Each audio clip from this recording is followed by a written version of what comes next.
ഇസ്ലാമിക തീവ്രവാദികൾ അരുകൂലം ചെയ്ത ശ്രീ രഞ്ജിത്ത് ശ്രീനിവാസന്റെ ഓർമ്മകൾക്ക് മുന്നിൽ ആദ്യമായി ഞാൻ ആദരാഞ്ജലി അർപ്പിക്കുക. ഇന്നും കണ്ണീരുണങ്ങിയിട്ടില്ലാത്ത രഞ്ജിത്ത് ശ്രീനിവാസന്റെ മക്കൾ, അദ്ദേഹത്തിന്റെ കുടുംബാംഗങ്ങൾ, അവരോട് എനിക്കൊന്നേ പറയാനുള്ളൂ, നിങ്ങൾ തനിച്ചല്ല. ആലപ്പുഴയിലെയും കേരളത്തിലെയും ഭാരതീയ ജനതാ പാർട്ടിയും ദേശീയ പ്രസ്ഥാനങ്ങളും മാത്രമല്ല, ഈ രാജ്യത്തെ മുഴുവൻ ജനാധിപത്യ വിശ്വാസികളായിട്ടുള്ള ആളുകൾ, ഈ രാജ്യത്തെ മുഴുവൻ ഭീകരവാദത്തിനെതിരായിട്ട് നിലപാടെടുക്കുന്ന ആളുകൾ, അവരെല്ലാവരും നിങ്ങളോടൊപ്പമുണ്ട്. 15 ഭീകരവാദികളെ തൂക്കിലേറ്റാൻ കോടതി വിധിച്ച കുറ്റകൃത്യം, ആ കുറ്റകൃത്യം ഈ രാജ്യത്തെ സാധാരണക്കാരായിട്ടുള്ള ജനങ്ങളുടെ മനസ്സിൽ നിന്ന് ആ കുറ്റകൃത്യത്തിന്റെ ഓർമ്മകൾ ഒരിക്കലും ആയില്ല. അതുമാത്രമല്ല, രഞ്ജിത്തിന്റെ നിഷ്കളങ്കമായ ചിരിയോടുകൂടിയുള്ള മുഖം, ആ മുഖവും അദ്ദേഹത്തെ അറിയുന്നവരും അദ്ദേഹത്തെക്കുറിച്ച് കേട്ടിട്ടുള്ളവരുമായിട്ടുള്ള ഒരാളുടെയും മനസ്സിൽ നിന്നുമായില്ല എന്നുകൂടി പറയാൻ ഞാൻ ഈ അവസരത്തിൽ ആഗ്രഹിക്കുക. ശ്രീ രഞ്ജിത്തിന്റെ മുഖം ഭാരതീയ ജനതാ പാർട്ടിയുടെയും ദേശീയ പ്രസ്ഥാനങ്ങളുടെയും ഓരോ പ്രവർത്തകന്റെയും നെഞ്ചിലെ തീയായി എക്കാലവും ഉണ്ടാകും എന്നുകൂടി ഞാൻ സൂചിപ്പിക്കാൻ ആഗ്രഹിക്കുകയാണ്. ഇസ്ലാമിക ഭീകരവാദത്തിനെതിരായി സന്ധിയില്ലാത്ത, വിട്ടുവീഴ്ചയില്ലാത്ത പോരാട്ടം നടത്താൻ എക്കാലവും പ്രചോദനമേകുന്നതാണ് രഞ്ജിത്തിന്റെ ബലിദാനം. അദ്ദേഹത്തിന്റെ കൊലയാളികൾക്ക് മാത്രമല്ല, ആ കൊലയ്ക്ക് പിന്നിൽ പ്രവർത്തിച്ചവരെ ഉൾപ്പെടെ നിയമത്തിന്റെ മുന്നിൽ കൊണ്ടുവരാൻ ഭാരതീയ ജനതാ പാർട്ടിയുടെ സമുന്നതനായിട്ടുള്ള നേതാവും ഈ രാജ്യത്തിന്റെ ബഹുമാന്യനായിട്ടുള്ള പ്രധാനമന്ത്രിയുമായിട്ടുള്ള ശ്രീ നരേന്ദ്രമോദിജിയുടെയും ശ്രീ അമിത്ഷാജിയുടെയും ദൃഢനിശ്ചയം, ആ ദൃഢനിശ്ചയം ഇന്ത്യയുടെ മണ്ണിൽ നിന്ന് ഭീകരവാദികളെ മുഴുവൻ തന്നെ തുടച്ചു നീക്കുന്നതുവരെ ആ ദൃഢനിശ്ചയത്തിന്റെ അടിസ്ഥാനത്തിലുള്ള ആ പ്രവർത്തനം കേന്ദ്ര സർക്കാർ കാഴ്ചവെക്കും എന്നുള്ള കാര്യത്തിൽ ആർക്കും ഒരു സംശയവും വേണ്ട. വാസ്തവത്തിൽ രഞ്ജിത്തിന്റെ ബലിദാനമാണ് പോപ്പുലർ ഫ്രണ്ട് എന്നുള്ള ഭീകരപ്രസ്ഥാനം, ആ ഭീകരപ്രസ്ഥാനത്തിന്റെ അടിവേരറുക്കാൻ കഴിയുന്ന തരത്തിലുള്ള നടപടികൾ സ്വീകരിക്കാൻ കേന്ദ്ര ആഭ്യന്തരമന്ത്രി ബഹുമാന്യനായിട്ടുള്ള ശ്രീ അമിത്ഷാജിയെ പ്രേരിപ്പിച്ച ഘടകം. പക്ഷേ ഇവിടെ നേരത്തെ എനിക്ക് മുൻപ് സംസാരിച്ച പാർട്ടിയുടെ നേതാക്കന്മാരെല്ലാവരും സൂചിപ്പിച്ചതുപോലെ ലോകത്തെമ്പാടും ഭീകരവാദ പ്രസ്ഥാനങ്ങളുടെ ഒരു പ്രത്യേകത, അവര് ഒരു ഭീകരവാദ പ്രസ്ഥാനത്തെ നിയന്ത്രിച്ചു കഴിഞ്ഞാൽ അവര് വേറെ പേരിൽ വരും. ഇപ്പൊ താലിബാനെ കുറിച്ച് പറഞ്ഞു, ഇസ്ലാമിക് സ്റ്റേറ്റ് എന്ന പേരിലാണ് അവർ ആദ്യം പ്രത്യക്ഷപ്പെട്ടത്. ഇസ്ലാമിക് സ്റ്റേറ്റിനെതിരായിട്ടുള്ള നടപടികൾ ഉണ്ടായപ്പോൾ അവർ പേര് മാറ്റി താലിബാനായി. ഓരോ രാജ്യത്ത് വ്യത്യസ്ത പേരുകളിൽ പ്രവർത്തിക്കുന്നു. അതുകൊണ്ടാണ് കേന്ദ്ര സർക്കാർ കഴിഞ്ഞ പാർലമെന്റിൽ ഞാൻ അംഗമായിരുന്ന ഒരു കാലഘട്ടത്തിൽ, ആ ഘട്ടത്തിൽ ഈ തരത്തിൽ പേരുമാറ്റിക്കൊണ്ട് പ്രവർത്തിക്കുന്ന സംഘടനകളെ അടക്കം നിയമത്തിന്റെ മുന്നിൽ കൊണ്ടുവരാൻ ഉതകുന്ന തരത്തിലുള്ള ആ നിയമനിർമ്മാണം നടത്താൻ കേന്ദ്ര സർക്കാർ മുന്നോട്ട് വന്നിട്ടുള്ളത്. ഇപ്പോ ഇനിയും അതുകൊണ്ട് ഇതുപോലെയുള്ള പ്രസ്ഥാനങ്ങൾ നേരത്തെ ഇവിടെ മുടക്കിയതുപോലെയുള്ള, നേരത്തെ ഇവിടെ സൂചിപ്പിച്ചതുപോലെയുള്ള ആലപ്പുഴയിലെ തെരുവുകളെ ഭീതിജനകമാക്കുന്ന തരത്തിലുള്ള മുദ്രാവാക്യങ്ങളുമായിട്ട് രംഗത്ത് വരാനുള്ള എല്ലാ സാധ്യതകളുമുണ്ട്. അതിന്റെ കാരണം അവരുടെ കരുത്തല്ല, അതിന്റെ കാരണം അവരുടെ കഴിവല്ല.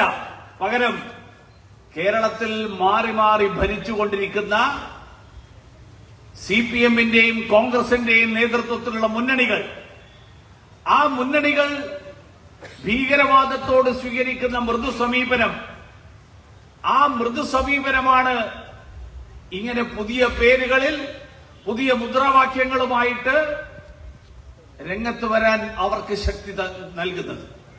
ഈ അടുത്ത ദിവസം തന്നെ വലിയ ചർച്ചാ വിഷയമായിട്ടുള്ള ഒരു കാര്യമാണ് മലബാറിലെ വിവിധ പ്രദേശങ്ങളിൽ തുടങ്ങിയിട്ടുള്ള മെക് 7. ഈ മെക് 7 എന്ന് പറയുന്ന കൂട്ടായ്മ NDF-ന്റെയും ജമാഅത്തെ ഇസ്ലാമിയുടെയും ഒക്കെ ആശീർവാദത്തോടും പിന്തുണയോടും കൂടിയുമാണ് പ്രവർത്തിക്കുന്നത് എന്ന് ആദ്യം പറഞ്ഞത് CPM-ന്റെ കോഴിക്കോട് ജില്ലാ സെക്രട്ടറിയാണ്. അദ്ദേഹം പറഞ്ഞു, ഇവർക്ക് ഇങ്ങനെയുള്ള സംഘടനകളുമായിട്ട് ബന്ധമുണ്ട്. പക്ഷേ ദിവസങ്ങൾക്കകം അദ്ദേഹത്തിന് അത് തിരുത്തി പറയേണ്ടി വന്നു. കാരണം എന്താ? കാരണം 2 മന്ത്രിമാര്, അതിലൊരു മന്ത്രി സാധാരണക്കാരനല്ല. മുഹമ്മദ് റിയാസ് നേരിട്ട് പിന്തുണച്ചു മെക് 7-നെ. അഹമ്മദ് ദേവർകോവിൽ നേരിട്ട് പിന്തുണച്ചു മെക് 7-നെ. കോൺഗ്രസുകാർക്ക് തോന്നി മാർക്സിസ്റ്റുകാര് ഈ ഭീകരവാദികളുടെ മുഴുവൻ തന്നെ അവരുടെ മുഴുവൻ പിന്തുണ സ്വയം ആർജിച്ചെടുത്തു കഴിഞ്ഞാൽ പിന്നെ എന്ത് സംഭവിക്കും, ഞങ്ങളുടെ കാര്യം എന്താവും? കഴിഞ്ഞ ദിവസം യൂത്ത് കോൺഗ്രസിന്റെ ഉപാധ്യക്ഷൻ, സംസ്ഥാന ഉപാധ്യക്ഷൻ ചെന്ന് ആ പരിപാടിയിൽ പങ്കെടുത്തു. ഇങ്ങനെ മത്സരിച്ച് ഭീകരവാദികളെ പിന്തുണയ്ക്കുന്ന കേരളത്തിലെ രാഷ്ട്രീയ സാഹചര്യം, ആ രാഷ്ട്രീയ സാഹചര്യമാണ് ഇവർക്ക് സംരക്ഷണം ഒരുക്കുന്നത്. ആ രാഷ്ട്രീയ സാഹചര്യമാണ് ഇവർക്കിങ്ങനെ തെരുവീതികളിൽ പ്രകോപനപരമായിട്ടുള്ള മുദ്രാവാക്യം മുടക്കാനുള്ള ധൈര്യം പകരുന്നത്. ആ ഒരു രാഷ്ട്രീയ സാഹചര്യം കേരളത്തിൽ നിലനിൽക്കുന്നിടത്തോളം കാലം ഭീകരവാദികൾക്കെതിരായിട്ട്, തീവ്രവാദ പ്രസ്ഥാനങ്ങൾക്കെതിരായിട്ട്, അതിനെതിരായിട്ട് ശക്തമായിട്ടുള്ള നിലപാടെടുക്കേണ്ട ഉത്തരവാദിത്വം ഈ രാജ്യത്തെ സമാധാന പ്രേമികളായിട്ടുള്ള ജനാധിപത്യവാദികളായിട്ടുള്ള മുഴുവൻ ആളുകളുടേതുമാണ്. ഭാരതീയ ജനതാ പാർട്ടിക്കാരുടെയോ RSSകാരുടെയോ ദേശീയ പ്രസ്ഥാനത്തിൽ ഉൾപ്പെടുന്നവരുടെയോ ഹിന്ദുക്കളുടേത് മാത്രമോ പോലുമല്ല. ഈ നാട്ടിൽ സമാധാനം ആഗ്രഹിക്കുന്ന മുസ്ലിം സഹോദരന്മാരുണ്ടെങ്കിൽ അവരോടും ഞാൻ പറയാൻ ആഗ്രഹിക്കുന്നത്, നാളെ ഭീകരവാദികൾക്കെതിരായിട്ടുള്ള നിലപാടുകൾ, നടപടികൾ വരുമ്പോൾ അത് നിങ്ങളുടെ സമുദായത്തെ മുഴുവൻ ബാധിക്കാതിരിക്കണമെങ്കിൽ നിങ്ങൾ ആദ്യം മുന്നോട്ട് വരണം ഈ ഭീകരവാദത്തെ ചെറുക്കാൻ വേണ്ടിയിട്ട്. കാരണം കേരളത്തിൽ കോൺഗ്രസും CPM-ഉം മത്സരിച്ച് ഭീകരവാദത്തെ പ്രോത്സാഹിപ്പിക്കുകയാണ്. നമ്മുടെ രാജ്യത്ത് ഏത് സമുദായത്തിലും തൊട്ടുകൂടായ്മയ്ക്കെതിരായിട്ടും തീണ്ടിക്കൂടായ്മയ്ക്കെതിരായിട്ടും ഏറ്റവും ആദ്യം ശബ്ദമുയർന്നത് ഹിന്ദു സമൂഹത്തിൽ നിന്നാണ്. ജീർണതകൾ ഹിന്ദു സമൂഹത്തെ ബാധിച്ചപ്പോൾ ഹിന്ദു സമൂഹത്തിലെ ജീർണതയ്ക്കെതിരായിട്ട് ശബ്ദമുയർത്തിയത് ഹിന്ദു സമൂഹത്തിലെ തന്നെ ഹിന്ദുത്വത്തിന്റെ യഥാർത്ഥ അർത്ഥം എന്താണെന്ന് തിരിച്ചറിഞ്ഞ ആളുകളാണ്. അവരാണ് ശബ്ദമുയർത്തിയത്. ശ്രീനാരായണ ഗുരുദേവനെയും അയ്യങ്കാളിയെയും ചട്ടമ്പി സ്വാമികളെയും പോലെയുള്ള ആളുകൾ. ഇസ്ലാമിക ചില ആളുകൾ പറയുന്നുണ്ട്, നിങ്ങൾ എന്തിനാ തീവ്രവാദത്തിന് ഇസ്ലാമുമായിട്ട് കൂട്ടിക്കലർത്തുന്നത്? ഭീകരവാദത്തിന് മതമുണ്ടോ? ഭീകരവാദി എന്ന് മാത്രം പറഞ്ഞാൽ പോരെ? ഭീകരവാദികളെ ഇസ്ലാമുമായിട്ട് കൂട്ടിച്ചേർക്കാൻ നിർബന്ധിതമാകുന്നത് ആ സമൂഹത്തിൽ നിന്ന് ഭീകരവാദികൾക്കെതിരായിട്ട് ശക്തമായിട്ടുള്ള സമീപനം, ശക്തമായിട്ടുള്ള നിലപാട്, അതിനെ തള്ളിപ്പറയാൻ ആ സമൂഹം മുന്നോട്ട് വരാത്തത് കൊണ്ടല്ലേ? നിങ്ങളാണ് ആദ്യം മുന്നിട്ടിറങ്ങേണ്ടത്. ഞങ്ങള് ഇസ്ലാം മതത്തിൽ വിശ്വസിക്കുന്ന ഞങ്ങളാരും ഈ ഭീകരവാദികളെ പിന്തുണയ്ക്കുന്നില്ല എന്ന് നിങ്ങൾ പുറത്തു വന്ന്, നിങ്ങൾ മുന്നോട്ട് വന്ന് ഈ ഭീകരവാദികളെ തള്ളിപ്പറഞ്ഞാൽ ബാക്കിയുള്ളവർക്ക് എളുപ്പമായി, ബാക്കിയുള്ളവർക്ക് തുറന്നു പറയാൻ കഴിയും. ശരിയാണ്, ഇസ്ലാം മതത്തിന്റെ ഇസ്ലാം വിശ്വാസികളുടെ ഇടയിൽ നിന്ന് തന്നെ അതിനെതിരായിട്ടുള്ള ശബ്ദം ഉയർന്നു വരുന്നു. ദൗർഭാഗ്യവശാൽ അങ്ങനെ ഒരു സാഹചര്യം കേരളത്തിൽ ഇപ്പോഴും ഉണ്ടായിട്ടില്ല. ഒറ്റപ്പെട്ട ചില ശബ്ദങ്ങൾ, ആ ശബ്ദങ്ങൾ അവിടെ ഇവിടെയൊക്കെ കേൾക്കുന്നു എന്നുള്ളത് ഞാൻ നിഷേധിക്കുന്നില്ല. പക്ഷെ പൊതുവായിട്ടുള്ള ഒരു സാഹചര്യം, ആ സാഹചര്യം ഭീകരവാദികൾക്ക് ഒളിഞ്ഞും തെളിഞ്ഞും പിന്തുണ നൽകുന്ന സമീപനം, ആ സമീപനമാണ് ആ സമൂഹത്തിൽ നിന്നുണ്ടാകുന്നത്. ഭയം കൊണ്ടാകാം, ഞാൻ നിഷേധിക്കുന്നില്ല. ആ ഭയത്തെ നിങ്ങൾ തള്ളിക്കളഞ്ഞുകൊണ്ട് അതിനെതിരായിട്ട് ശക്തമായിട്ടുള്ള നിലപാടെടുക്കാൻ നിങ്ങൾ മുന്നോട്ട് വന്നാൽ കേരളത്തിന്റെ പൊതുസമൂഹം, ഈ നാട്ടിലെ പൊതുസമൂഹം ഭീകരവാദം മതവുമായിട്ട് കൂട്ടിക്കലർത്തുന്ന ഒരു സാഹചര്യത്തിൽ നിന്ന് പിന്മാറുന്ന ഒരു സ്ഥിതി ഉണ്ടാകും. പക്ഷേ ഇപ്പോഴും അത് നടന്നിട്ടില്ല. അതുകൊണ്ടാണ് മുനമ്പം പോലെയുള്ള സംഭവങ്ങൾ നടക്കുമ്പോൾ ആ സംഭവങ്ങളിൽ ഒരു മതം മറ്റു മതങ്ങളുടെ മുഴുവൻ തന്നെ അവകാശങ്ങൾ കവർന്നെടുക്കാൻ ശ്രമിക്കുന്നു എന്നുള്ള തരത്തിലുള്ള ഒരു സാഹചര്യം, അങ്ങനെയുള്ള ഒരു സാഹചര്യം ഉണ്ടാകുന്നത്. കേരളത്തിൽ തന്നെ ഈ മതവർഗീയത ഏറ്റവും പ്രചരിച്ചത് ഇവിടെ സൂചിപ്പിച്ചു, അതിന്റെ തുടക്കത്തെക്കുറിച്ച് മലപ്പുറം ജില്ലാ രൂപീകരണം തൊട്ടുള്ള കാര്യങ്ങൾ. പക്ഷേ മുസ്ലിം ലീഗിന് ഭരണത്തിൽ സ്വാധീനമുണ്ടായിരുന്ന കാലഘട്ടത്തിൽ, ആ കാലഘട്ടത്തിൽ UDFന്റെ ഭരണകാലത്താണ് കേരളത്തിൽ ഏറ്റവും കൂടുതൽ ഇസ്ലാമിക ഭീകരത മുസ്ലിം സമുദായത്തിൽ നിന്ന് നിരവധി അവരുടെ കൂട്ടത്തിലുള്ള ആളുകൾ നേതൃത്വം നൽകുന്ന ഈ തീവ്രവാദ പ്രവർത്തനങ്ങൾ പടർന്നു പന്തലിച്ചത്. അന്ന് തുടങ്ങിയ പ്രസ്ഥാനങ്ങളാണ് NDF എന്ന് പറയുന്നത് നാദാപുരം ഡിഫൻസ് ഫോഴ്സ് ആണ്. ചില ആളുകളൊക്കെ ധരിക്കുന്നത് NDF എന്ന് പറഞ്ഞാൽ നാഷണൽ ഡിഫൻസ് ഫോഴ്സ് എന്നാണ്. ചില ആളുകളൊക്കെ എന്നോട് പറഞ്ഞു NDF എന്ന് പറഞ്ഞാൽ അവര് ദേശീയത അംഗീകരിക്കുന്നവരാണ്. NDF തുടങ്ങിയത് കോഴിക്കോട് ജില്ലയിലെ വടക്ക് കിഴക്കൻ പ്രദേശത്തായിട്ടുള്ള നാദാപുരത്ത്, ആ നാദാപുരത്ത് തുടങ്ങിയ നാദാപുരം ഡിഫൻസ് ഫോഴ്സ് ആണ് പിന്നീട് പോപ്പുലർ ഫ്രണ്ടും പിന്നീട് പല പല പേരുകളിൽ നമ്മുടെ മുന്നിൽ പ്രത്യക്ഷപ്പെട്ടത്. അതുകൊണ്ട് ആ NDFന്റെയും ആ PFIയുടെയും ഒക്കെ ആളുകൾ, അതേ ആളുകൾ പോപ്പുലർ ഫ്രണ്ടിനെ നിരോധിച്ചപ്പോ ഇപ്പൊ മെക്സവന്റെ പേരിൽ ഇറങ്ങിയിരിക്കുകയാണ്. എന്താ കേരള പോലീസിന്റെ സമീപനം ഇക്കാര്യത്തിൽ? കേരള പോലീസ് ഈ കാര്യത്തിൽ അന്വേഷണം നടത്താൻ കഴിവില്ലാത്തവരാണ് എന്നെനിക്ക് അഭിപ്രായമില്ല. വ്യക്തമായിട്ടുള്ള വിവരങ്ങൾ ശേഖരിക്കാൻ കഴിവുള്ള സമർത്ഥരായിട്ടുള്ള ഉദ്യോഗസ്ഥന്മാർ കേരളത്തിലെ പോലീസിലുണ്ട്. പക്ഷേ പോലീസിന് സ്വതന്ത്രമായിട്ട് പ്രവർത്തിക്കാനുള്ള സ്വാതന്ത്ര്യവും അനുവാദവും, ആ അനുവാദം ഉണ്ടാകണം. പക്ഷെ ആ അനുവാദം ലഭിക്കുന്നില്ല എന്നുള്ളതിന്റെ സൂചനയാണല്ലോ മാർക്സിസ്റ്റ് പാർട്ടിയുടെ ജില്ലാ സെക്രട്ടറിക്ക് പോലും ആദ്യ ദിവസം നടത്തിയ പ്രസ്താവന, ആ പ്രസ്താവന അടുത്ത ദിവസം അത് മാറ്റി പറയേണ്ടി വന്ന ഒരു സ്ഥിതി വ്യക്തമാക്കുന്നത്. കാരണം കോഴിക്കോട് ജില്ലയുടെ ജില്ലാ സെക്രട്ടറി അതേ ജില്ലയിൽ നിന്നുള്ള സൂപ്പർ മന്ത്രിയായിട്ടുള്ള മുഹമ്മദ് റിയാസിന്റെയും ആ ജില്ലയിൽ നിന്നുള്ള വേറൊരു മന്ത്രിയായിട്ടുള്ള അഹമ്മദ് ദേവർകോവിന്റെയും ഒക്കെ പ്രസ്താവന വന്നാൽ പിന്നെ അവിടുത്തെ ജില്ലാ സെക്രട്ടറിക്ക് മാറ്റി പറയുകയല്ലാതെ വേറെ എന്താ പോംവഴി? അതുകൊണ്ട് ആ തിരുത്ത് തന്നെ വ്യക്തമാക്കുന്നു ഇതിന്റെ പിന്നിൽ ആരാണ് എന്നുള്ളത്. ഇതിന്റെ പിന്നിലുള്ള ഭീകരവാദ ശക്തികൾ, ആ ഭീകരവാദ ശക്തികൾ ഇന്നും സജീവമായിട്ട് നിൽക്കുന്നു എന്നുള്ളത് രഞ്ജിത്ത് ശ്രീനിവാസന്റെ അരുംകൊല ഉയർത്തുന്ന ചോദ്യങ്ങൾ, ആ ചോദ്യങ്ങളുടെ ഉത്തരം സമ്പൂർണമായും കണ്ടെത്തി കഴിഞ്ഞിട്ടില്ല എന്ന് വ്യക്തമാക്കുന്നതാണ്. അതിന്റെ ഏറ്റവും ഒടുവിലത്തെ ഉദാഹരണമാണ് ഇന്നലെ ബംഗ്ലാദേശിൽ നിന്നുള്ള ഒരു കൊടും ഭീകരനെ കേരളത്തിൽ വെച്ച് പിടികൂടിയെടുത്തു, കാഞ്ഞങ്ങാട് വെച്ച്. UAPA ചുമത്തപ്പെട്ടിട്ടുള്ള ഭീകരവാദിയായിട്ടുള്ള ഒരാൾ, അങ്ങനെയുള്ള ഒരാളെ ഇന്നലെ NIA പിടികൂടിയത് കാഞ്ഞങ്ങാട് വെച്ചാണ്. എന്തുകൊണ്ടാ? PFI മുതൽ അൽ ഖൈദ വരെയുള്ള ഭീകരവാദ സംഘടനകളിൽ പെടുന്ന ആളുകൾക്ക് ഇവരെ എല്ലാവരെയും കേരളത്തിൽ നിന്ന് പിടികൂടുന്നത്. നമ്മുടെ തീവണ്ടിക്ക് തീവച്ച സംഭവം നടന്നു എലത്തൂരിൽ. ആ ആള് വന്നത് മഹാരാഷ്ട്രയിൽ നിന്നോ മറ്റാണ്. മഹാരാഷ്ട്രയിൽ നിന്ന് ഇത്രയും സംസ്ഥാനം കടന്ന് അയാൾ തീ കൊടുക്കാൻ വേണ്ടിയിട്ട് വന്നത് കേരളത്തിൽ. അയാളെ ചോദ്യം ചെയ്തപ്പോൾ അയാൾ എന്താ പറഞ്ഞത്? അയാൾ പറഞ്ഞു, കേരളത്തിൽ തീ കൊടുത്താലും കുഴപ്പമില്ല, തീ കൊടുത്തിട്ട് സുഖമായിട്ട് രക്ഷപ്പെടാം.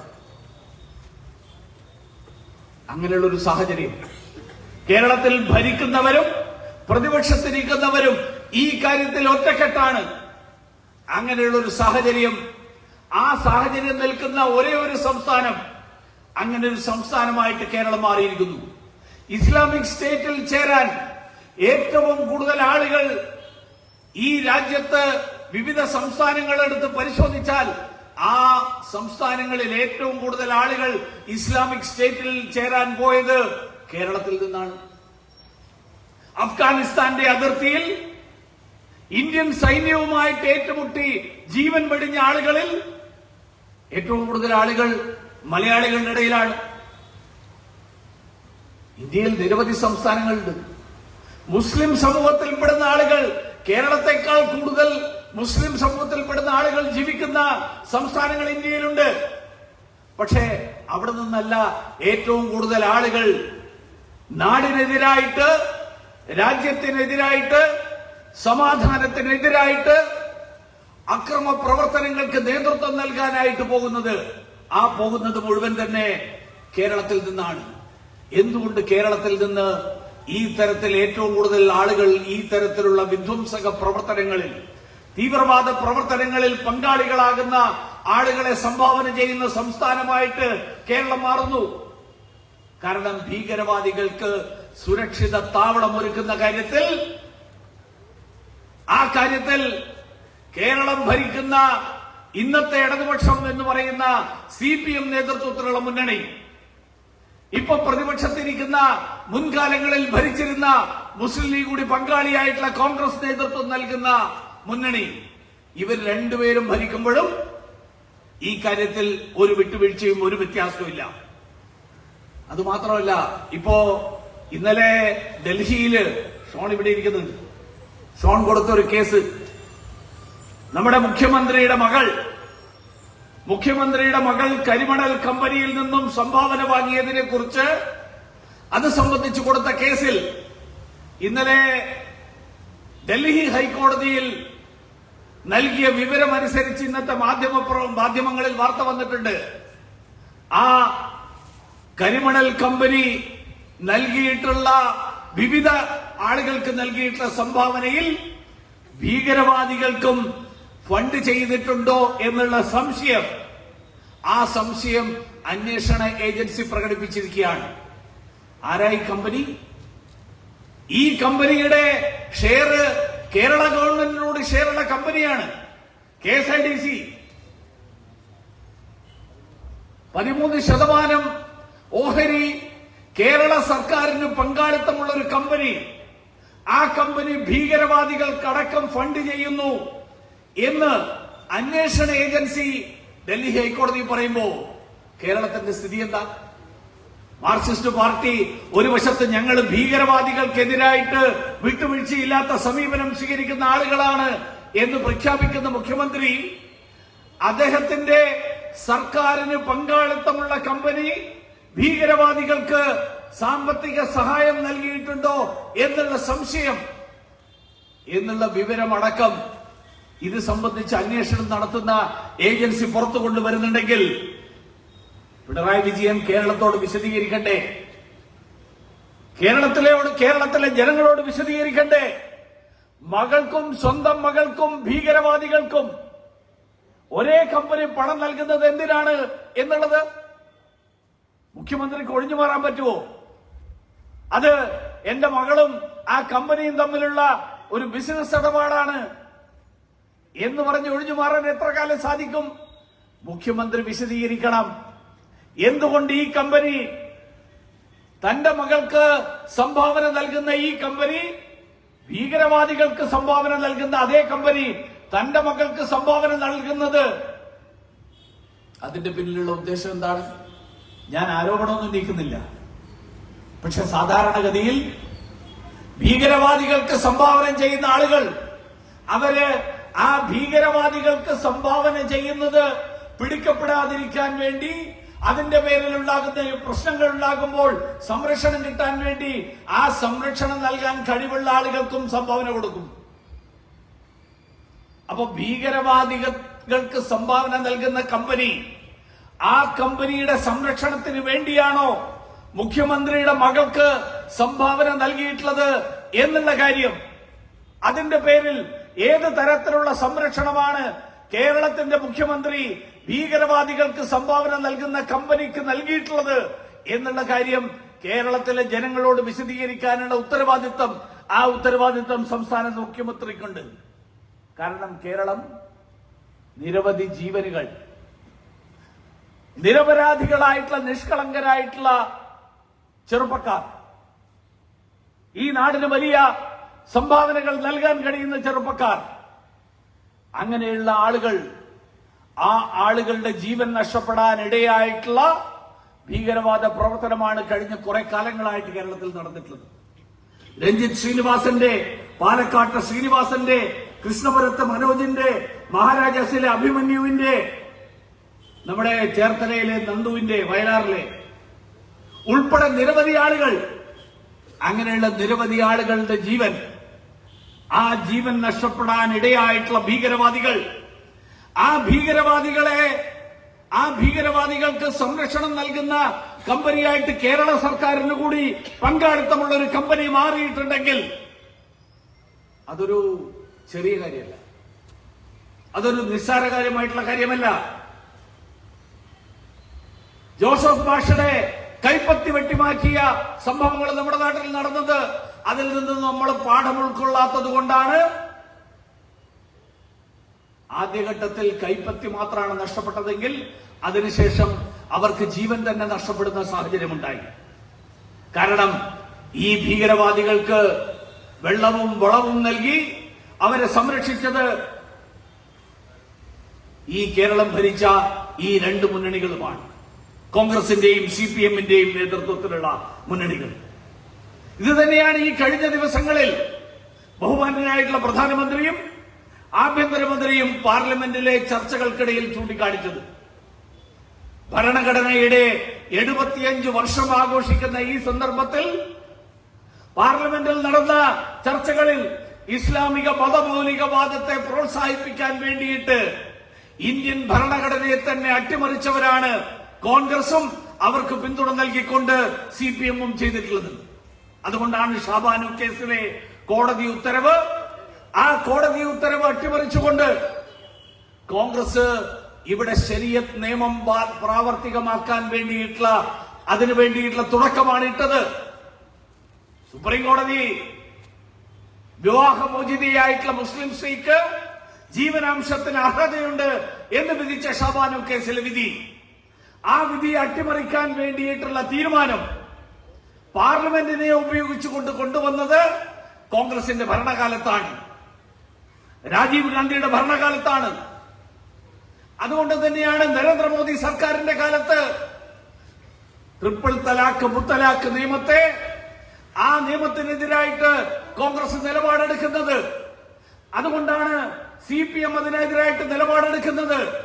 കാരണം ഈ നാട്ടിലും ഇസ്ലാമിക നിയമം നടപ്പിലാക്കാൻ, ആ നിയമം നടപ്പിലാക്കാനാണ് ഈ തരത്തിലുള്ള നിലപാടുകൾ അവര് എടുക്കുന്നത്. പാവപ്പെട്ട മുസ്ലിം സഹോദരിമാരുടെ, അവരുടെ പൗരാവകാശങ്ങൾ സംരക്ഷിക്കാൻ, അതവർക്ക് പുനഃസ്ഥാപിക്കാൻ, അതിനു വേണ്ടിയിട്ടുള്ള നിയമനിർമ്മാണമാണ് ബഹുമാന്യനായിട്ടുള്ള പ്രധാനമന്ത്രി നരേന്ദ്രമോദിയുടെ നേതൃത്വത്തിൽ മുത്തലാഖിനെതിരായിട്ട്, ട്രിപ്പിൾ തലാഖിനെതിരായിട്ട്, അതിലെ യുക്തിരാഹിത്യത്തിനെതിരായിട്ട് നിയമം കൊണ്ടുവന്നുകൊണ്ട് പ്രധാനമന്ത്രി നരേന്ദ്രമോദിയുടെ നേതൃത്വത്തിലുള്ള സർക്കാർ ഈ രാജ്യത്ത് നടപ്പിലാക്കിയത്. പക്ഷേ അതിനെ അട്ടിമറിച്ചുകൊണ്ട് ഇന്ത്യൻ ഭരണഘടനയേക്കാൾ വലുതാണ് ഇസ്ലാമിക നിയമങ്ങൾ എന്നാണ് ശ്രീമാൻ രാഹുൽ ഗാന്ധിയുടെ നേതൃത്വത്തിലുള്ള കോൺഗ്രസ് പറയുന്നത്. അത് തന്നെയാണ് കേരളത്തിൽ CPM-ന്റെ നേതൃത്വത്തിലുള്ള സർക്കാർ പറയുന്നത്. കാരണം ഭരണഘടനാ ശില്പികൾ അവര് വിഭാവനം ചെയ്തിട്ടുള്ള ഏക വ്യക്തി നിയമം, ആ ഏക വ്യക്തി നിയമം, ആ വ്യക്തി നിയമത്തെ എതിർക്കുന്നവരാണ് ഇവർ രണ്ടുപേരും. മാത്രമല്ല കഴിഞ്ഞ ദിവസം ദേശാഭിമാനിയിൽ അഹമ്മദ് ദേവർകോവിൽ എഴുതിയ ലേഖനത്തിൽ പറയുന്നത് മുനമ്പത്തെ ഭൂമിയെ കുറിച്ച് അദ്ദേഹം പറയുന്നത് അത് വഖഫ് ഭൂമിയാണ്. കാരണം വഖഫ് നിയമം അനുസരിച്ച് അതിനെ ചോദ്യം ചെയ്യാൻ ഈ രാജ്യത്തെ കോടതികൾക്ക് ഒരു അവകാശവുമില്ല. അതായത് ഈ രാജ്യത്തെ കോടതികൾ ഇന്ത്യൻ ഭരണഘടന പ്രകാരം സ്ഥാപിക്കപ്പെട്ടിട്ടുള്ളതാണ്. ഇന്ത്യൻ ഭരണഘടന പ്രകാരം സ്ഥാപിക്കപ്പെട്ട കോടതികളെക്കാൾ മുകളിലാണ് വഖഫ് നിയമം എന്ന് പറയുമ്പോൾ അത് ഇസ്ലാമിക നിയമം നാട്ടിലെ ഭരണഘടനയുടെ മുകളിലാണ് എന്നുള്ള നിലപാടാണ്. ആ നിലപാടാണ് മന്ത്രി അബ്ദുറഹിമാൻ എടുക്കുന്നത്. മന്ത്രി അബ്ദുറഹിമാൻ എടുക്കുന്ന ആ നിലപാടിനോട് മുഖ്യമന്ത്രി യോജിക്കുന്നുണ്ടോ ഇല്ലയോ എന്ന് അദ്ദേഹം ഇതുവരെ വ്യക്തമാക്കിയിട്ടില്ല. ആ നിലപാടെടുക്കുന്ന മന്ത്രി ഇപ്പോഴും മന്ത്രിസഭയിൽ തുടരുകയാണ്. അതുകൊണ്ട് ഈ കാര്യത്തിൽ പ്രധാനമന്ത്രി ആഭ്യന്തരമന്ത്രി കഴിഞ്ഞ ദിവസം പാർലമെന്റിൽ സംസാരിച്ചപ്പോ അദ്ദേഹം പറഞ്ഞു ഭരണഘടനാ അസംബ്ലിയിൽ ഇരുന്ന് നടത്തിയിട്ടുള്ള ചർച്ചകളുടെ ഭാഗമായിരുന്ന ആളാണ് ശ്രീമാൻ ജവഹർലാൽ നെഹ്റു. പക്ഷേ അദ്ദേഹത്തിന് അധികാരം കിട്ടിയ ഉടനെ ആദ്യം കൊണ്ടുവന്നത് ഏകവ്യക്തി നിയമമല്ല. കാരണം ഏകവ്യക്തി നിയമം ഭരണഘടനയിൽ സൂചിപ്പിക്കപ്പെട്ടിട്ടുള്ളതാണ്. ജവഹർലാൽ നെഹ്റു കൊണ്ടുവന്നത് മുസ്ലിം വ്യക്തി നിയമമാണ്. കാരണം ഈ ഇസ്ലാമിക ഭീകരവാദത്തിന്റെ അതിന്റെ വിത്ത് പാകപ്പെട്ടിട്ടുള്ളത് ദശാബ്ദങ്ങൾക്ക് മുൻപാണ്. അതിന്റെ തുടർച്ചയാണ് നമ്മളിന്ന് മുനമ്പത്ത് കണ്ടുകൊണ്ടിരിക്കുന്നത്. ആ മുനമ്പത്ത് മത്സ്യത്തൊഴിലാളികളെ കുടിയിറക്കണം എന്ന് പരാതി കൊടുത്തിട്ടുള്ളത് SDPIയുടെ നേതാക്കന്മാരാണ്. അതിന് കുടപിടിക്കുകയാണ് കേരളത്തിലെ CPMന്റെയും കോൺഗ്രസിന്റെയും നേതൃത്വത്തിലുള്ള മുന്നണികൾ. അതുകൊണ്ട് ഇസ്ലാമിക നിയമം ഇന്ത്യൻ ഭരണഘടനയുടെ അതിനേക്കാൾ മുകളിലാണെന്ന് പറയുന്ന ഒരു മന്ത്രി, ആ മന്ത്രി കേരളത്തിലെ സർക്കാരിന്റെ ഭാഗമായിരുന്നുകൊണ്ട് അങ്ങനെ ഒരു മന്ത്രി കേരളത്തിന്റെ സർക്കാരിന്റെ ഭാഗമായിരിക്കുമ്പോൾ എങ്ങനെ ഇസ്ലാമിക ഭീകരവാദികളെ നിയന്ത്രിക്കാൻ ഈ സർക്കാരിന് സാധിക്കും? എങ്ങനെ ഈ നാട്ടിലെ സാധാരണക്കാരന് നീതി ലഭ്യമാക്കാൻ, നിയമവാഴ്ച ഉറപ്പാക്കാൻ കേരള സർക്കാരിന് സാധിക്കും? പ്രതിപക്ഷ നേതാവ് അദ്ദേഹം പറയുന്നത് അവിടെ ചെന്നിട്ട് പറഞ്ഞു, ഇത് വഖഫ് ഭൂമിയല്ല, നിങ്ങളെ ആരെയും കൂടെ ഇറക്കില്ല. അത് കഴിഞ്ഞ് നിയമസഭയിൽ ചെന്നിട്ട് അതിനെതിരായിട്ട് പ്രമേയം പാസാക്കി. സ്ഥലം MP അവിടെ ചെന്ന് പറഞ്ഞു, നിങ്ങളെ ആരെയും കുടിയിറക്കാൻ ഞങ്ങളാരും കൂട്ടുനിൽക്കില്ല. പക്ഷെ പാർലമെന്റിൽ ചെന്ന് വഖഫ് ഭേദഗതിക്കെതിരായിട്ട് അതിനെതിരായിട്ടുള്ള നിലപാടെടുത്തു. പക്ഷേ ഈ അപ്പുറത്തും ഇപ്പുറത്തും നിൽക്കുന്ന കോൺഗ്രസിന്റെ സമീപനം കേരളത്തിലെ ജനങ്ങളെ തെറ്റിദ്ധരിപ്പിക്കാൻ മതിയാകില്ല. കേരളത്തിലെ ജനങ്ങളെ ഇതുകൊണ്ട് തെറ്റിദ്ധരിപ്പിക്കാനാകില്ല. കാരണം മുസ്ലിം ലീഗ് വളരെ വ്യക്തമായിട്ട് പറഞ്ഞു, ആ ഭൂമി വഖഫ് ഭൂമിയാണ്. നമുക്കറിയാം CPMന്റെയും കോൺഗ്രസിന്റെയും ചരിത്രം. മുസ്ലിം ലീഗ് ഉറപ്പിച്ചു പറഞ്ഞാൽ അതിന്റെ മുന്നിൽ നിന്ന് അങ്ങനെയല്ല എന്ന് പറയാൻ തന്റെ ഇടമുള്ള ഒരാൾ പോലും CPMലും കോൺഗ്രസിലും കേരളത്തിലില്ല. നമ്മൾ 5ാം മന്ത്രിയുടെ കാലം തൊട്ട് കണ്ടുകൊണ്ടിരിക്കുകയാണ്. 5ാം മന്ത്രി വേണമെന്ന് പറഞ്ഞപ്പോ 5ാം മന്ത്രിയെ പ്രഖ്യാപിച്ചുകൊണ്ട് പാണക്കാട് തങ്ങളാണ് പ്രഖ്യാപിച്ചത്. സാധാരണഗതിയിൽ മന്ത്രിസഭ രൂപീകരിക്കുന്നത്, മന്ത്രിമാരെ തീരുമാനിക്കുന്നത് മുഖ്യമന്ത്രിയാണ്. സംസ്ഥാനത്ത് മുഖ്യമന്ത്രിയും കേന്ദ്രത്തിൽ പ്രധാനമന്ത്രിയും. പക്ഷേ കേരളത്തിൽ മന്ത്രിയെ പ്രഖ്യാപിച്ചത്, 5 മന്ത്രിമാരെ പ്രഖ്യാപിച്ചത് അത് പാണക്കാട് തങ്ങളാണ്. മുസ്ലിം ലീഗിന്റെ പ്രസിഡന്റ് മുഖ്യമന്ത്രിയായിരുന്നില്ല. അവസാനം ആ 5ാം മന്ത്രിയെ അടക്കം അനുവദിക്കേണ്ട ഒരു ഗതികേടിലായിരുന്നു അന്ന് കേരളത്തിന്റെ അന്നത്തെ ഭരണകക്ഷിയായിട്ടുള്ള, ഇന്നത്തെ പ്രതിപക്ഷമായിട്ടുള്ള ഇന്ത്യൻ നാഷണൽ കോൺഗ്രസ് എന്ന് പറയുന്നത്. അതുകൊണ്ട് മുസ്ലിം ലീഗ് ഒരു നിലപാടെടുത്താൽ ആ നിലപാടിന്റെ മുന്നിൽ ഇപ്പോ അപ്പുറവും ഇപ്പുറവും നിൽക്കുന്ന കോൺഗ്രസുകാര് അവരെല്ലാവരും അവസാനം മുസ്ലിം ലീഗ് പറഞ്ഞതാണ് ശരി, പാണക്കാട് തങ്ങൾ പറയുന്നതാണ് അവസാന വാക്ക് എന്ന് പറയുന്ന ദിവസം അധികം വിദൂരത്തല്ല എന്നുള്ള കാര്യത്തിൽ നിങ്ങൾക്ക് ആർക്കും സംശയം വേണ്ട. അതുകൊണ്ട് ഈ രാജ്യത്തിനുള്ളിൽ ഇസ്ലാമിക നിയമം ബാധകമാക്കിയിട്ടുള്ള ഇസ്ലാമിക തീവ്രവാദികൾക്ക് അവർക്ക് സ്വൈരവിഹാരം നടത്താൻ കഴിയുന്ന ഒരു രാജ്യം സൃഷ്ടിക്കാൻ വേണ്ടിയായിരുന്നു ഭരണഘടനയുടെ 370 വകുപ്പ് കാശ്മീരിൽ നിലനിർത്താൻ കോൺഗ്രസും CPM-ഉം ശ്രമിച്ചത്. അത് 2019 ഓഗസ്റ്റ് മാസം 5-ാം തീയതി ഒരൊറ്റ ദിവസം കൊണ്ട് രാജ്യസഭയിലും ലോക്സഭയിലും ഭാരതീയ ജനതാ പാർട്ടിയുടെ നേതൃത്വത്തിൽ, ദേശീയ ജനാധിപത്യ സഖ്യത്തിന്റെ നേതൃത്വത്തിൽ, പ്രധാനമന്ത്രി നരേന്ദ്രമോദിയുടെ നേതൃത്വത്തിലുള്ള സർക്കാർ ആ പരിശ്രമങ്ങളെ മുഴുവൻ തന്നെ പൊളിച്ചു കളഞ്ഞു. അന്ന് കോൺഗ്രസിന്റെ നേതാക്കന്മാർ പറഞ്ഞാൽ ഇതൊക്കെ മാറ്റിക്കഴിഞ്ഞാൽ കാശ്മീർ മുഴുവൻ കത്തും, കാശ്മീരിൽ മുഴുവൻ അരാജകത്വമായിരിക്കും. കാശ്മീരിൽ ഒന്നും സംഭവിച്ചില്ല. കാശ്മീരിൽ ഇന്ന് ഈ ഇരിക്കുന്ന കൂട്ടത്തിൽ തന്നെ എനിക്ക് ഉറപ്പുണ്ട് നിരവധി ആളുകൾ കാശ്മീരിൽ പോയിട്ടുണ്ടാവും. ഞാൻ ഡൽഹിയിൽ നിന്ന് കേരളത്തിലേക്കുള്ള ഫ്ലൈറ്റിൽ ഓരോ തവണയും തിരുവനന്തപുരത്തേക്കുള്ള ഫ്ലൈറ്റിൽ കയറുമ്പോ ധാരാളം മലയാളികള് അവര് ശ്രീനഗറിൽ നിന്ന് തിരിച്ചു വന്ന് നാട്ടിലേക്ക് തിരിച്ചു വരുന്ന വിനോദസഞ്ചാരികളായിട്ടുള്ള നിരവധി മലയാളികൾ, നമ്മുടെ MP-മാരുൾപ്പെടെ, നിങ്ങളുടെ മുൻ MP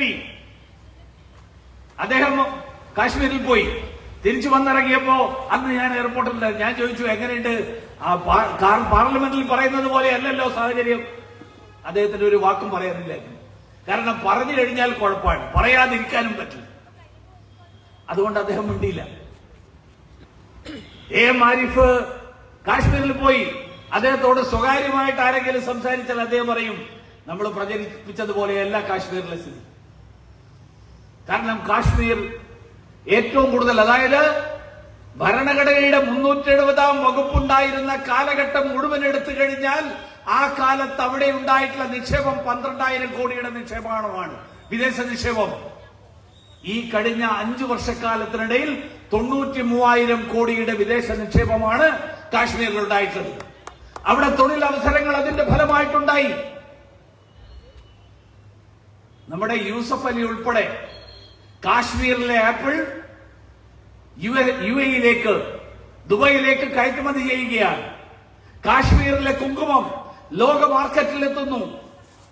കാശ്മീരിലെ വിവിധ കാർഷിക വിളകൾ, ആ കാർഷിക വിളകൾ ആപ്പിളും പൈനാപ്പിളും ജമന്തിയും ഉൾപ്പെടെയുള്ള നിരവധി വസ്തുക്കൾ, അതൊക്കെ ഇന്ന് ഇന്ത്യക്കകത്ത് മാത്രമല്ല ലോക കമ്പോളത്തിൽ അടക്കം എത്തുന്നു. ഇതിന്റെ എല്ലാം പ്രയോജനം ലഭിക്കുന്നവരായിട്ട് കാശ്മീരിലെ ജനങ്ങൾ മാറുന്നു. മാത്രമല്ല നോട്ട് നിരോധനം, ആ നോട്ട് നിരോധനം നടപ്പിലാക്കിയപ്പോ കള്ളപ്പണത്തിന്റെ ഒഴുക്ക്, ആ ഒഴുക്ക് കാര്യമായിട്ട് കുറഞ്ഞു. അങ്ങനെ കാശ്മീരിൽ വികസനത്തിന്റെ പുതിയ വാതായനങ്ങൾ, ആ വാതായനങ്ങൾ തുറന്നുകൊണ്ടാണ് ഭരണഘടനയുടെ 370 വകുപ്പ് എടുത്തു കളഞ്ഞതിലൂടെ കേന്ദ്ര സർക്കാർ അവിടെ കാശ്മീരിൽ പുരോഗതിക്ക് വേണ്ടിയിട്ട് അടിത്തറ പാകിയത്. അങ്ങനെ അതോടൊപ്പം ഇസ്ലാമിക ഭീകരവാദത്തെ പിന്തുണയ്ക്കുന്നവർ, ആ പിന്തുണയ്ക്കുന്നവര് ഭരണഘടനയുടെ തത്വങ്ങൾക്ക് വിരുദ്ധമായി, ഭരണഘടന പറഞ്ഞിട്ടുള്ളത് ഈ നാട്ടിൽ പിന്നോക്കാവസ്ഥ, സാമൂഹ്യ പിന്നോക്കാവസ്ഥ, ആ പിന്നോക്കാവസ്ഥയാണ് സംവരണത്തിന്റെ അടിസ്ഥാനം. സംവരണത്തിന്റെ അടിസ്ഥാനം സാമൂഹ്യമായിട്ടുള്ള പിന്നോക്കാവസ്ഥയാണ്. കാരണം നൂറ്റാണ്ടുകളായിട്ട് അധസ്ഥിതരായിട്ടുള്ള, നൂറ്റാണ്ടുകളായിട്ട് അടിമത്തത്തിൽ കഴിയുന്ന, നൂറ്റാണ്ടുകളായിട്ട് പാർശ്വവൽക്കരിക്കപ്പെട്ടുള്ള സമുദായങ്ങൾ, ആ സമുദായങ്ങൾക്ക് മറ്റുള്ളവരോടൊപ്പം എത്താൻ, സമൂഹത്തിന്റെ മുഖ്യധാരയിലേക്ക് വരാൻ, അതിനു വേണ്ടിയിട്ടാണ് സംവരണം നടപ്പിലാക്കിയത്. ആ സംവരണം നടപ്പിലാക്കിയത് ഒരിക്കലും മതത്തിന്റെ അടിസ്ഥാനത്തിലായിരുന്നില്ല. നരേന്ദ്രമോദിയുടെ നേതൃത്വത്തിലുള്ള സർക്കാർ, ആ സർക്കാർ അതോടൊപ്പം സാമ്പത്തികമായിട്ടുള്ള പിന്നോക്കാവസ്ഥയെ, ആ പിന്നോക്കാവസ്ഥയെ കണക്കിലെടുത്തുകൊണ്ട് സമൂഹത്തിന്റെ സാമ്പത്തികമായിട്ട് പിന്നോക്കമായിട്ട് നിൽക്കുന്ന, സാമൂഹ്യമായിട്ട് മുന്നോക്കം നിൽക്കുന്ന ജനവിഭാഗങ്ങൾക്കുൾപ്പെടെ സംവരണത്തിന്റെ ആനുകൂല്യങ്ങൾ നൽകാനുള്ള നടപടികൾ എടുത്തു. പക്ഷേ കോൺഗ്രസ് ശ്രമിച്ചത്, ഇപ്പോഴും കോൺഗ്രസ് നടപ്പിലാക്കിക്കൊണ്ടിരിക്കുന്നത് മതസംവരണം. മതത്തിന്റെ അടിസ്ഥാനത്തിലുള്ള വിവേചനം എന്നുള്ളത് ഇന്ത്യൻ ഭരണഘടനയിൽ എവിടെയും സൂചിപ്പിച്ചിട്ടില്ല. ഇന്ത്യൻ ഭരണഘടനയുടെ നിർമ്മാതാക്കൾ ഒരിക്കലും തന്നെ അങ്ങനെയുള്ളൊരു വിലയിരുത്തൽ നടത്തിയിട്ടില്ല. മതത്തിന്റെ പേരിൽ ആരും വിവേചനം നേരിടുന്നില്ല, ആരും പിന്നോക്കമായിട്ട് മാറുന്നില്ല. പക്ഷേ ആ മതസംവരണം നടപ്പിലാക്കാൻ മുൻകൈയെടുത്തിട്ടുള്ള ആ ആളുകളാണ് ഭരണഘടനയുടെ തത്വങ്ങളെ മുഴുവൻ തന്നെ അട്ടിമറിച്ചുകൊണ്ടിരിക്കുന്നത്. മതസംവരണത്തിനെതിരായിട്ട് സുപ്രീം കോടതി നിലപാടെടുത്തതിനു ശേഷവും ഈ രാജ്യത്തെ നീതിന്യായ കോടതികൾ അടക്കം നിലപാടെടുത്തതിന് ശേഷവും ആ മതസംവരണത്തെ പിന്തുണയ്ക്കുന്ന ആ സമീപനമാണ് ഇന്നും കോൺഗ്രസ് നടപ്പിലാക്കിക്കൊണ്ടിരിക്കുന്നത്. കാരണം നമ്മുടെ രാജ്യത്ത്, നമ്മുടെ സംസ്ഥാനത്തുൾപ്പെടെ ഈ മതത്തിന്റെ പേരിൽ അവർ നേടുന്ന വോട്ട് ബാങ്ക്, ആ വോട്ട് ബാങ്കിന്റെ ബലത്തിൽ ഭരണത്തിൽ തുടരാം എന്നുള്ള, എക്കാലവും തുടരാൻ കഴിയുമെന്നുള്ള ആ വ്യാമോഹമാണ് ഈ തരത്തിൽ അവരെ ഇങ്ങനെയുള്ള നിലപാടുകൾ എടുക്കാൻ അവർക്ക് എന്നും പ്രേരണ നൽകുന്നത്. ഇപ്പൊ കഴിഞ്ഞ ദിവസം കോൺഗ്രസിന്റെ അഭിനവ രാജകുമാരി, കാരണം രാജകുമാരി എന്ന് ഞാൻ പറയാൻ കാരണം നമ്മുടെ മാധ്യമങ്ങൾ മുഴുവൻ തന്നെ അവർ വയനാട്ടിൽ പ്രചരണത്തിന് വന്നപ്പോ അവരുയർത്തിയ വിഷയങ്ങൾ, വയനാടിനെ സംബന്ധിച്ചിട്ടുള്ള പ്രശ്നങ്ങൾ, ആ പ്രശ്നങ്ങളല്ല മാധ്യമങ്ങൾ എഴുതിയത്. അവർക്ക് എത്ര സാരിയുണ്ട്, ആ സാരി എങ്ങനെയാണ് മടക്കി വെച്ചിരിക്കുന്നത്, ഇതൊക്കെയാണ് മാധ്യമങ്ങൾ എഴുതിയത്. കോൺഗ്രസ് അവതരിപ്പിച്ചിരിക്കുന്നത് ഞങ്ങളുടെ രാജകുടുംബത്തിലെ ഏറ്റവും ഒടുവിലത്തെ ഇന്ദിരാഗാന്ധിയുടെ മൂക്കുണ്ടെന്നാണ് പറയുന്നത്. ഞാൻ അതിന്റെ ബാക്കിയുള്ള കാര്യങ്ങളിലേക്ക് പോകുന്നില്ല. എന്താ മൂക്ക് മാത്രം, അങ്ങനെയുള്ള പല ചോദ്യങ്ങളും പല ആൾക്കാർ ചോദിക്കും. പക്ഷെ അതവിടെ നിൽക്കട്ടെ. ഈ കോൺഗ്രസിന്റെ രാജകുടുംബം, ആ രാജകുടുംബത്തിലെ അംഗം, ആ രാജകുമാരി കഴിഞ്ഞ ദിവസം ഇന്ത്യൻ പാർലമെന്റിൽ പാലസ്തീനെ പിന്തുണച്ചുകൊണ്ടുള്ള ബാഗുമായിട്ട് വന്നു. പാലസ്തീനെ പിന്തുണച്ചുള്ള ബാഗുമായിട്ട് വന്നപ്പോ അതിനെ അഭിനന്ദിച്ചുകൊണ്ട് ട്വീറ്റ് ചെയ്ത ആളാരാണെന്നറിയോ? പാകിസ്ഥാനിലെ മന്ത്രി. പാകിസ്ഥാനിലെ മന്ത്രി പറഞ്ഞത് ജവഹർലാൽ നെഹ്റുവിന്റെ കൊച്ചുമകള് ഉറപ്പായിട്ടും ഇങ്ങനെയുള്ള ധൈര്യം കാണിക്കും. കാരണം പാകിസ്ഥാനിലെ മന്ത്രിക്കാണല്ലോ ജവഹർലാൽ നെഹ്റു എത്രമാത്രം അവർക്ക് ആനുകൂല്യങ്ങൾ ചെയ്തു കൊടുത്തു എന്ന് ഏറ്റവും കൂടുതൽ അറിയുന്നത്. അതുകൊണ്ട് ജവഹർലാൽ നെഹ്റുവിന്റെ കൊച്ചുമകൾ, ആ കൊച്ചുമകൾ പാലസ്തീന്റെ ബാഗുമായിട്ട് പാർലമെന്റിൽ വന്നു. കേരളത്തിലെ മാധ്യമങ്ങൾ മുഴുവൻ തന്നെ വലിയ പടം, വലിയ തലക്കെട്ട്. ഞാൻ ചോദിക്കട്ടെ, 2023 ഒക്ടോബർ മാസം 7-ാം തീയതി ഒരൊറ്റ ദിവസം പാലസ്തീനിലെ ഹമാസ് തീവ്രവാദികൾ കൊന്നൊടുക്കിയത് 41,700 ഇസ്രായേലികളെയാണ്. ഒരൊറ്റ ദിവസം ഭീകരവാദികൾ കൊന്നത് ഇസ്രായേലിലെ നിരപരാധികളായിട്ടുള്ള, നിഷ്കളങ്കരായിട്ടുള്ള, സാധാരണക്കാരായിട്ടുള്ള 41,700 പേരെയാണ്. ആ ഇസ്രായേലികളോട് സഹാനുഭൂതി പ്രകടിപ്പിക്കാൻ എന്താ കോൺഗ്രസിന്റെ അഭിനവ രാജകുമാരി താല്പര്യം കാണിക്കാത്തത്? എന്താ പലസ്തീനികളോട് മാത്രം ഈ താല്പര്യം കാണിക്കുന്നത്?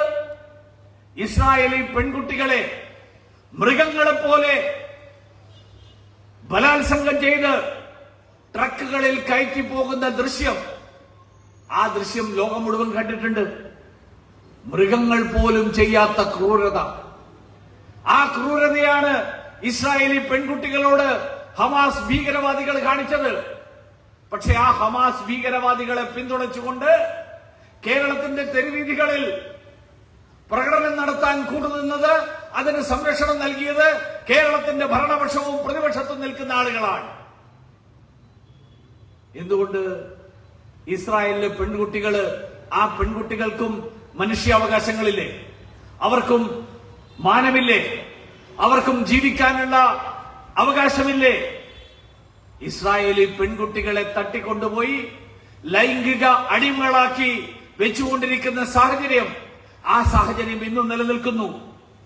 പ്രിയങ്ക വാദ്രയ്ക്ക് അതിനെക്കുറിച്ച് ഒന്നും പറയാനില്ല. അവരുടെ മനുഷ്യാവകാശങ്ങളെ കുറിച്ച് പ്രിയങ്ക വാദ്രയ്ക്ക് മിണ്ടാനില്ല. ഇതാണ് കോൺഗ്രസിന്റെ ഇരട്ടത്താപ്പ്. ഒരു വശത്ത് ഇസ്രായേലികളുടെ മനുഷ്യാവകാശങ്ങളെ കുറിച്ച് മിണ്ടാട്ടമില്ല, മറുവശത്ത് പാലസ്തീനെ കുറിച്ച് കണ്ണീരൊഴുക്കും. പാലസ്തീനു വേണ്ടിയിട്ട് തോളിൽ സഞ്ചിയുമായിട്ട് വരും. മാത്രമല്ല, നമ്മുടെ നാട്ടില് കുറച്ചു കാലം മുമ്പ് കേരള സ്റ്റോറി എന്നുള്ള പേരിൽ ഒരു സിനിമ ഇറങ്ങി. ആ സിനിമയെ പറ്റിയിട്ട് കേരളത്തിലെ ഇടതുപക്ഷവും കോൺഗ്രസിന്റെയും CPM-ന്റെയും നേതൃത്വത്തിലുള്ള മുന്നണികൾ, ആ മുന്നണികൾ ഉണ്ടാക്കിയിട്ടുള്ള കോലാഹലം നമുക്ക് എല്ലാവർക്കും ഓർമ്മയുണ്ട്. അതൊക്കെ പോട്ടെ, നമ്മുടെ പാലായിലെ അഭിമന്യനായിട്ടുള്ള ബിഷപ്പ്, അദ്ദേഹത്തിന്റെ പള്ളിക്കകത്ത് സംസാരിച്ചപ്പോൾ അദ്ദേഹം പറഞ്ഞു, അദ്ദേഹത്തിന്റെ സമുദായാംഗങ്ങളോട് പറഞ്ഞു, അവര് എന്തൊക്കെ കാര്യങ്ങളിൽ ജാഗ്രത പാലിക്കണം എന്നുള്ളത് പറഞ്ഞതിന്റെ കൂട്ടത്തിൽ അദ്ദേഹം പറഞ്ഞു, ജിഹാദ് പല രൂപത്തിലുണ്ട്. നാർക്കോട്ടിക് ജിഹാദിനെ കുറിച്ച് അദ്ദേഹം പറഞ്ഞു.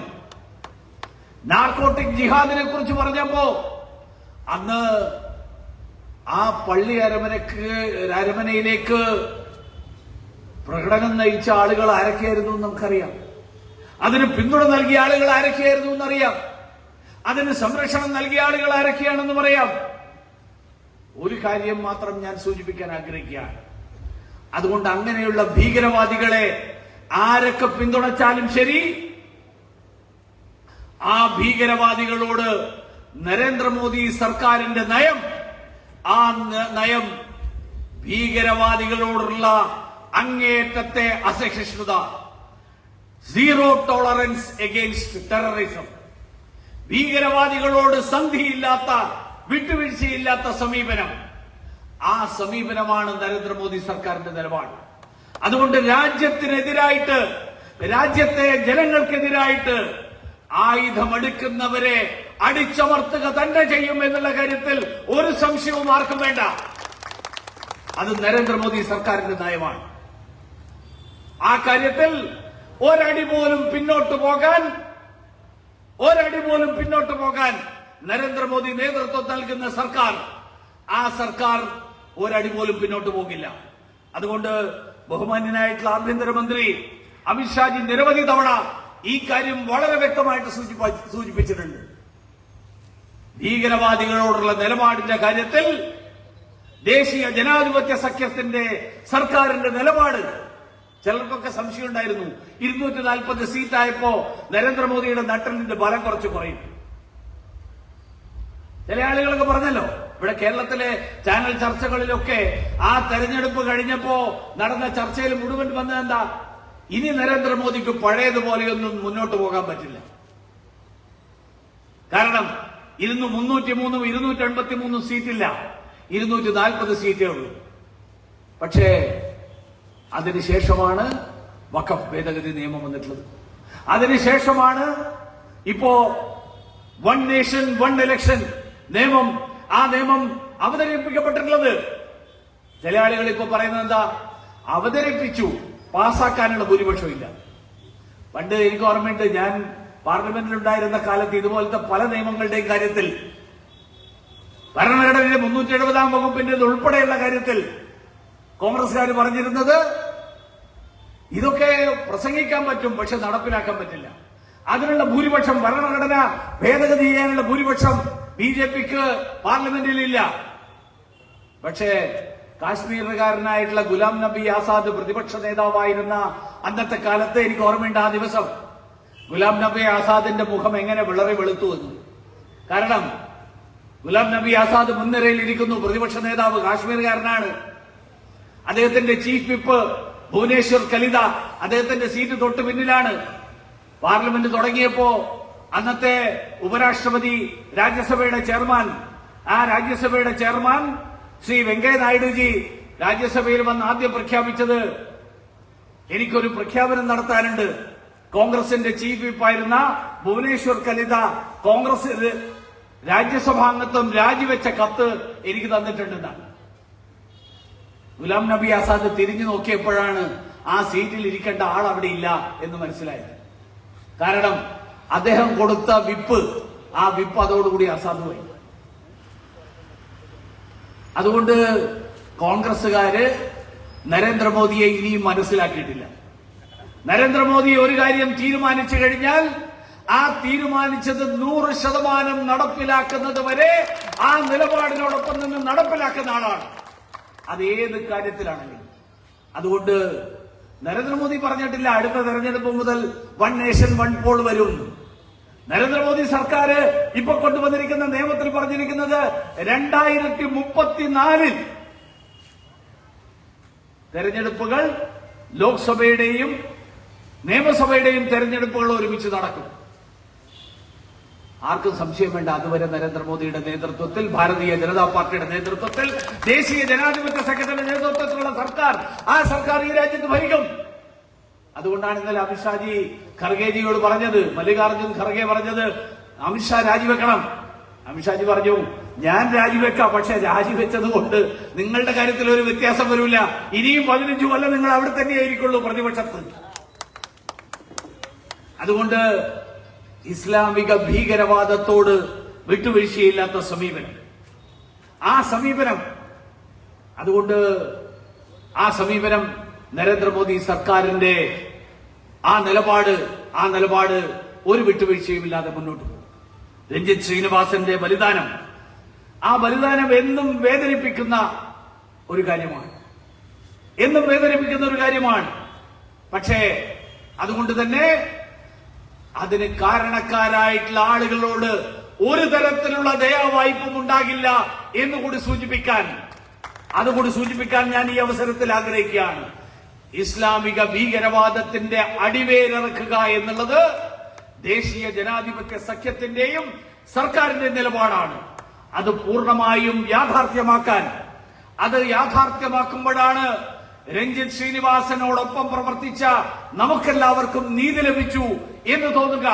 അത് പൂർണ്ണമായും പ്രാവർത്തികമാക്കാൻ കഴിയുമ്പോഴാണ് അദ്ദേഹത്തിന്റെ മക്കൾക്ക്, അദ്ദേഹത്തിന്റെ കുടുംബാംഗങ്ങൾക്ക് പൂർണ്ണമായും നീതി ലഭിച്ചു എന്ന് നമുക്ക് ഉറപ്പാക്കാൻ കഴിയുക. അതുകൊണ്ട് സർക്കാർ ചെയ്യുന്ന പ്രവർത്തനങ്ങളോടൊപ്പം ഈ കാര്യത്തിൽ ആശയപരമായിട്ടുള്ള പോരാട്ടം തുടരാനുള്ള ഉത്തരവാദിത്തം ഈ നാട്ടിലെ ഭാരതീയ ജനതാ പാർട്ടിയുടെയും ദേശീയ ജനാധിപത്യ സഖ്യത്തിന്റെയും പ്രവർത്തകരോടൊപ്പം, ഈ നാട്ടിലെ ദേശീയവാദികളായിട്ടുള്ള മുഴുവൻ ആളുകളോടൊപ്പം, ഈ നാട്ടിലെ സമാധാനപ്രിയരായിട്ടുള്ള, ലോകത്ത് പല രാജ്യങ്ങളിലും ഇസ്ലാമിക ഭീകരവാദം ആ രാജ്യത്തെ എങ്ങനെ മാറ്റി എന്നുള്ളതിന്റെ ചരിത്രം നമ്മുടെ മുന്നിലുണ്ട്. അഫ്ഗാനിസ്ഥാനെയും സിറിയയും പോലെയുള്ള രാജ്യങ്ങൾ, ആ രാജ്യങ്ങളുടെയൊക്കെ സ്ഥിതി എന്തായി എന്ന് നമുക്കറിയാം. ഈ നാട്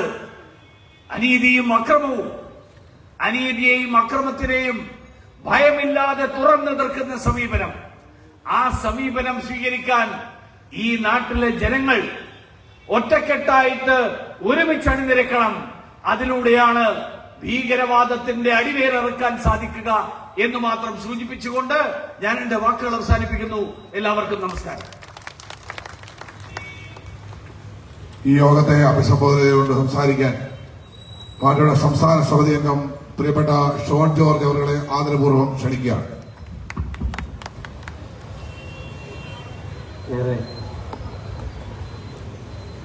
ഏറെ ബഹുമാനപ്പെട്ട പാർട്ടിയുടെ ജില്ലാധ്യക്ഷൻ പറഞ്ഞേട്ടൻ,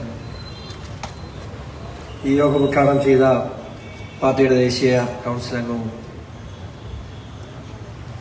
പാർട്ടിയുടെ സമുന്നത നേതാവുമായ ശ്രീ വി മുരളീധരൻ അവരുടെ,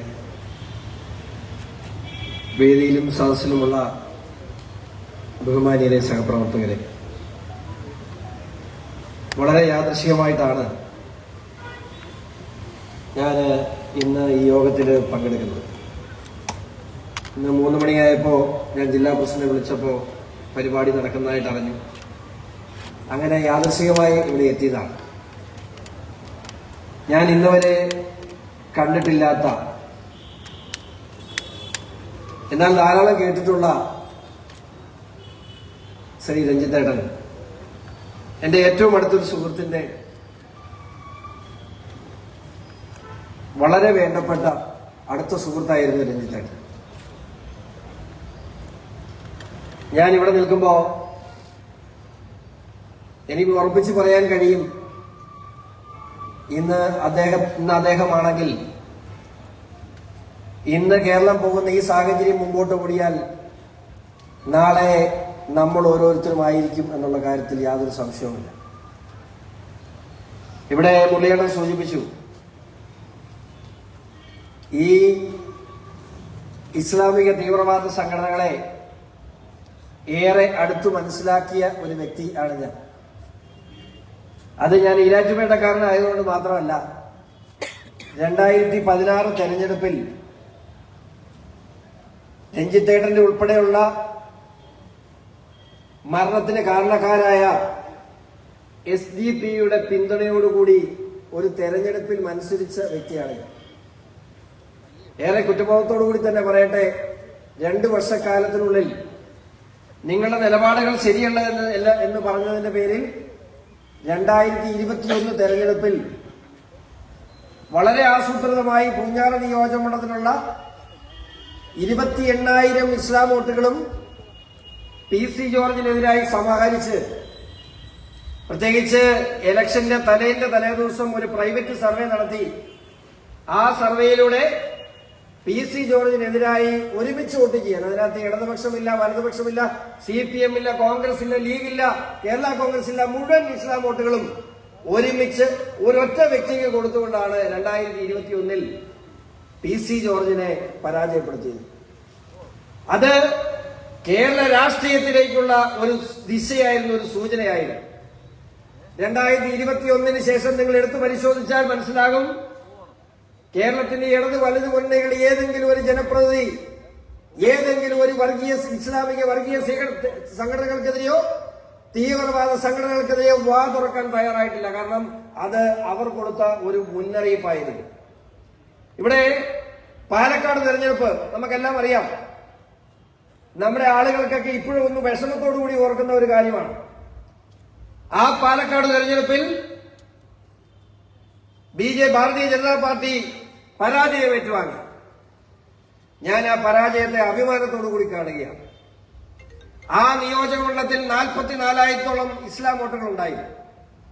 ആ 44,000-ഓളം വോട്ടുകളിൽ 38,000 വോട്ടുകൾ പോൾ ചെയ്യപ്പെട്ടു, വിദേശത്തു നിന്നുൾപ്പെടെയുള്ള കൊണ്ടുവന്നു.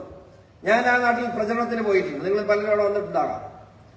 അവിടെ ഒറ്റ മുദ്രാവാക്യം ഉണ്ടായിരുന്നു, BJP-യെ ഏതു വിധേനയും തോൽപ്പിക്കുക.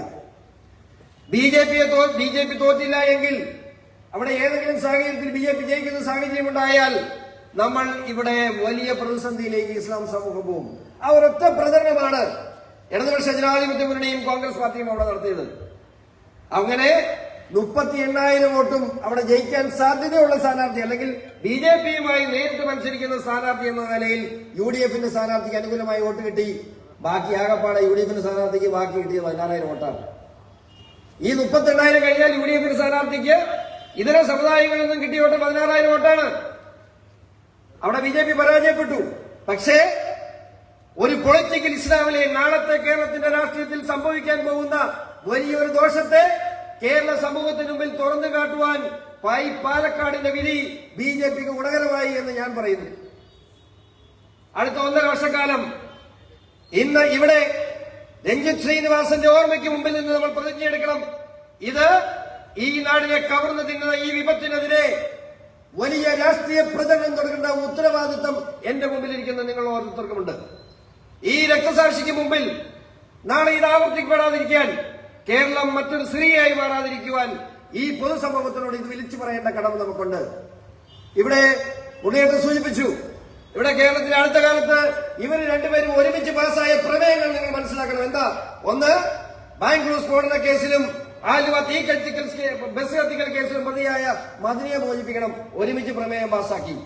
ഇവിടെ ചേട്ടൻ സൂചിപ്പിച്ചു, വഖഫ് ഭേദഗതി ബില്ലിനെതിരെ ഒരു പ്രമേയം പാസ്സാക്കി, CAA-ക്കെതിരെ ഒരു പ്രമേയം പാസ്സാക്കി. എന്തിന്? കാശ്മീർ, ഇവിടെ മുരളീധരൻ സൂചിപ്പിച്ച പോലെ 370-ക്കെതിരെ ഇവിടെ പ്രമേയം പാസ്സാക്കി. ഞാനും ഇവിടെ കാശ്മീർ ഒന്ന് പോയായിരുന്നു.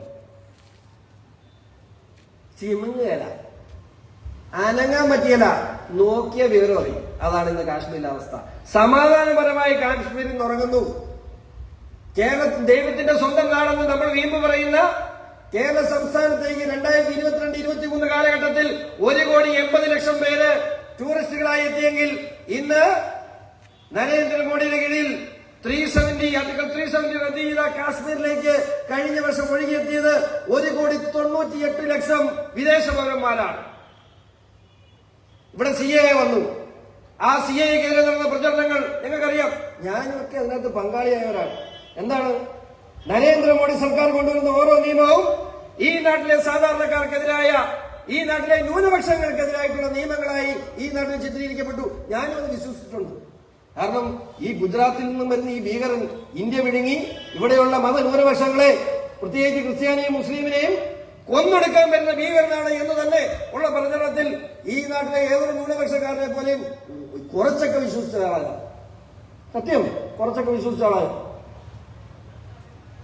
പൗരത്വ ഭേദഗതി നിയമം വന്നു. ഇവിടെ എന്ത് സംഭവിച്ചു? ഇന്ത്യയിൽ ആദ്യമായി പൗരത്വ ഭേദഗതി നിയമത്തിലൂടെ ഇന്ത്യൻ പൗരത്വം ലഭിച്ചത് ഇസ്ലാം സഹോദരനാണ്. ഇവിടെ ഏതെങ്കിലും ഇസ്ലാമിലെ ഈ രാജ്യത്ത് നിന്ന് പുറത്താക്കുന്ന സാഹചര്യം ഉണ്ടായോ? എന്ന് മാത്രമല്ല, ലോകത്തെ ഏറ്റവും അധികം ഇസ്ലാം സഹോദരങ്ങൾ ജീവിക്കുന്ന രണ്ടാമത്തെ രാജ്യമായ ഇന്ത്യ മഹാരാജ്യത്ത് 20 കോടിയിലധികം ഇസ്ലാം സഹോദരങ്ങൾ ജീവിക്കുന്ന ഈ രാജ്യത്ത് ലോകരാജ്യങ്ങൾ ഇന്നെടുത്ത് പരിശോധിച്ചാൽ നമ്മുടെ ചുറ്റുമുണ്ടല്ലോ. ശരീഅത്ത് നിയമം നടപ്പിലാക്കുന്ന കുറെ രാജ്യങ്ങൾ നമ്മുടെ ചുറ്റുമില്ലേ? പാകിസ്ഥാനും അഫ്ഗാനിസ്ഥാനും ബംഗ്ലാദേശും ഉൾപ്പെടെ.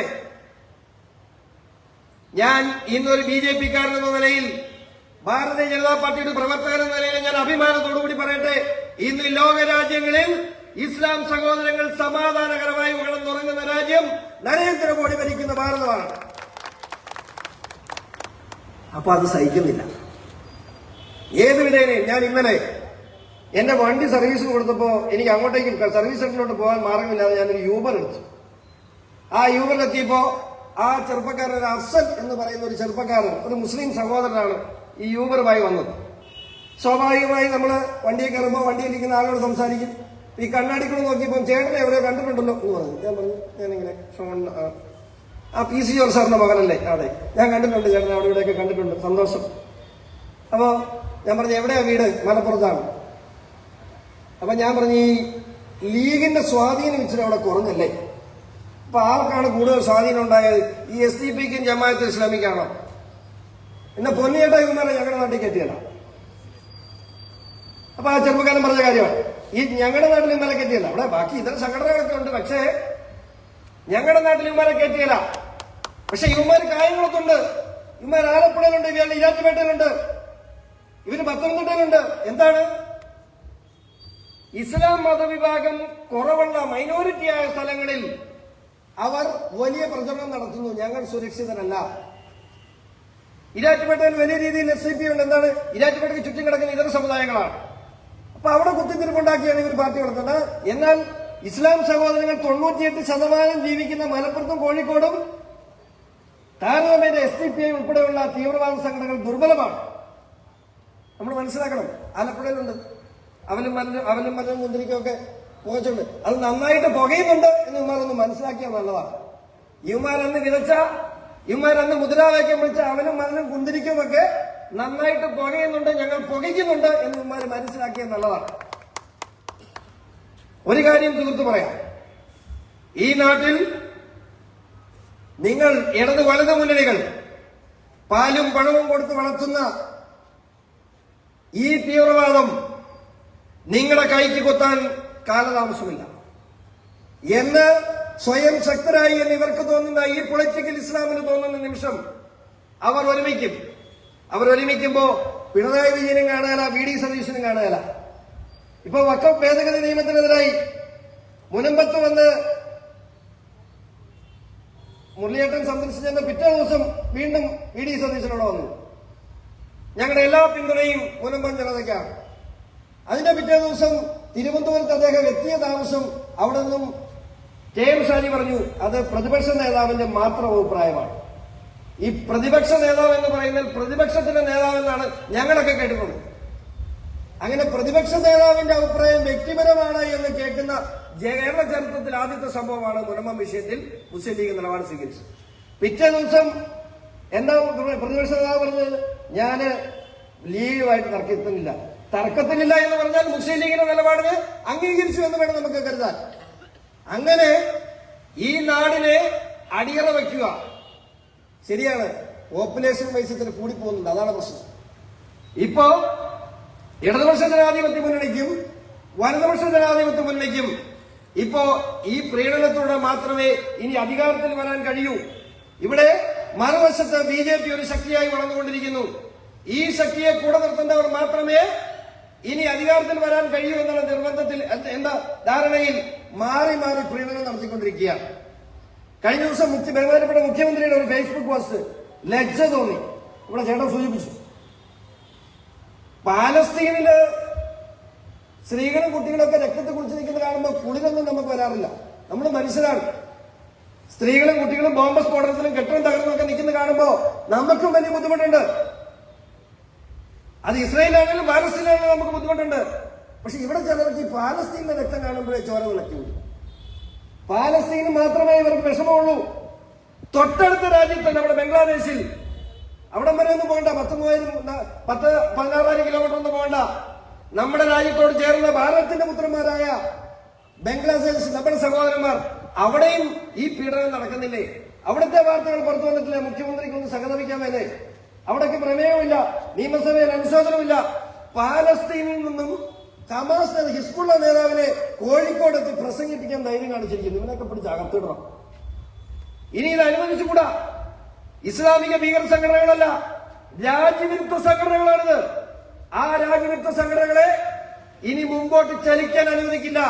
അങ്ങനെ മുമ്പോട്ട് പോയാൽ ഈ രാജ്യം തന്നെ നിങ്ങൾ കുട്ടിച്ചോറാക്കാനുള്ള പ്ലാനും പദ്ധതിയുമായിട്ടാണ് നിങ്ങൾ മുമ്പോട്ട് പോകുന്നത്.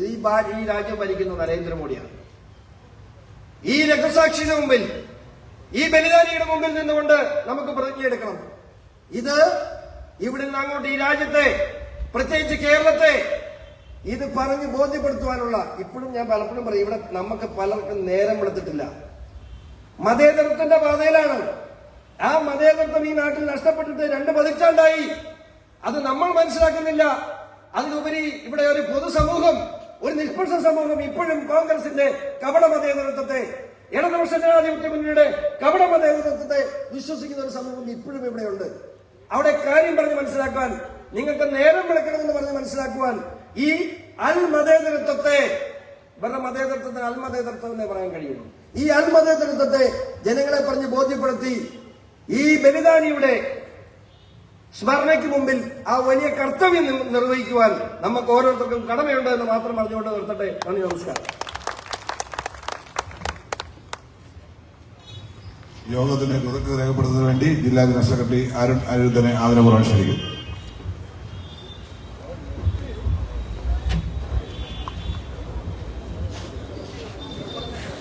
ജനജാഗ്രതാ സമ്മേളനത്തിന്റെ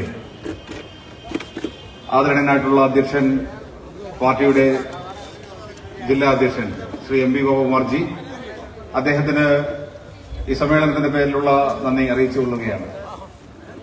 ഇന്ന് ഈ സമ്മേളനത്തെ അഭിസംബോധന ചെയ്തുകൊണ്ട് സംസാരിച്ച ഏറെ ബഹുമാനനായിട്ടുള്ള, ആരാധ്യനായിട്ടുള്ള കേന്ദ്രമന്ത്രി, മുൻ കേന്ദ്രമന്ത്രി മുരളീധരന്, പി മുരളീധരൻജിക്ക് ഈ യോഗത്തിന്റെ പേരിലുള്ള നന്ദി അറിയിച്ചുകൊള്ളുന്നു.